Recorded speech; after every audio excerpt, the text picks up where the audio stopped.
हेडलाईन्सचे प्रायोजक आहे NBC bearings, लांब पळण्यासाठी। विधान परिषदेच्या 11 जागांसाठी 12 उमेदवार रिंगणात। भाजपचे 5 उमेदवार जाहीर। शिंदे गट 2, अजित पवार गट 2 उमेदवार देण्याच्या तयारीत, तर काँग्रेस, शरद पवार गट आणि ठाकरे गटाकडून प्रत्येकी 1 उमेदवार। पंकजा मुंडे, सदाभाऊ खोत यांची विधान परिषदेवर वर्णी। परिणय फुके, योगेश टिळेकर, अमित गोरखेही यांचाही समावेश। भाजपकडून घोषणा। वरळीमध्ये पंकजा मुंडेंचं सुरेश धस यांच्याकडून स्वागत। जनतेला हवं ते झालं याचा आनंद। पंकजा मुंडेंची प्रतिक्रिया। पंकजा मुंडे आज विधान परिषदेसाठी अर्ज भरणार। अजितदादा गटामध्ये विधान परिषदेसाठी शिवाजीराव गर्जे आणि राजेश विटेकरांना संधी मिळण्याची शक्यता। आज दोन्ही उमेदवार अर्ज भरणार, सूत्रांची माहिती। शिंदे गटाकडून भावना गवळी आणि कृपाल तुमानेंचं राजकीय पुनर्वसन। भावना गवळी आणि कृपाल तुमानेंना विधान परिषदेवर उमेदवारी, सूत्रांची माहिती। महाविकास आघाडीमध्ये विधान परिषदेसाठी काँग्रेसकडून प्रज्ञा सातव आणि ठाकरे गटाकडून मिलिंद नार्वेकरांना उमेदवारी, तर शेकापच्या जयंत पाटलांना पवार गटाचं समर्थन।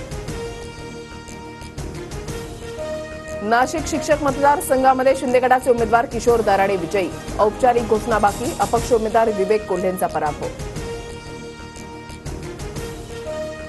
पदवीधर आणि शिक्षक मतदारसंघामध्ये ठाकरे गट पुढे। मुंबईमध्ये ठाकरे गटाच्या 2 जागा विजयी, तर भाजप आणि शिंदे गटाला प्रत्येकी 1 जागा।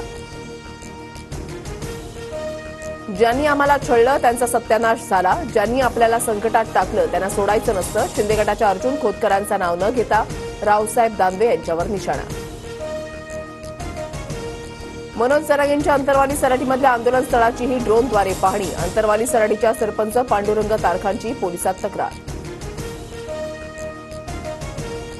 नागपूरच्या दीक्षाभूमीकडे जाणारा रस्ता पोलिसांकडून बंद। विचारपूस करूनच नागरिकांना आतमध्ये प्रवेश। दीक्षाभूमीवरील भूमिगत पार्किंगला भीम अनुयायांचा विरोध। राज्यामधील 13 सहकारी साखर कारखान्यांना केंद्र सरकार 1898 कोटी कर्ज मंजूर। विरोधी पक्षातील नेत्यांचा काही साखर कारखान्यांना यादीतून वगळलं। याला लूट आणि भ्रष्टाचार म्हणतात। तुम्ही आमच्याकडे या, आम्ही तुम्हाला पैसे देतो। विरोधकांच्या कारखान्यांना कर्ज मंजुरीच्या यादीतून वगळल्यानंतर संजय राऊतांचा हल्लाबोल। भंडाऱ्यातील 12.5 कोटींच्या धान घोटाळ्याप्रकरणी 6 जणांना सीआयडीकडून अटक। विद्यमान आमदाराच्या भावाचाही समावेश। मुंबईत लवकरच म्हाडाच्या 2000 घरांसाठी सोडत। गोरेगाव, दिंडोशी, मालाड, पवई, विक्रोळीमधील घरांसाठी सोडत काढण्यात येणार। हेडलाईन्सचे प्रायोजक आहे एनबीसी बेरिंग्स, लांब पळण्यासाठी।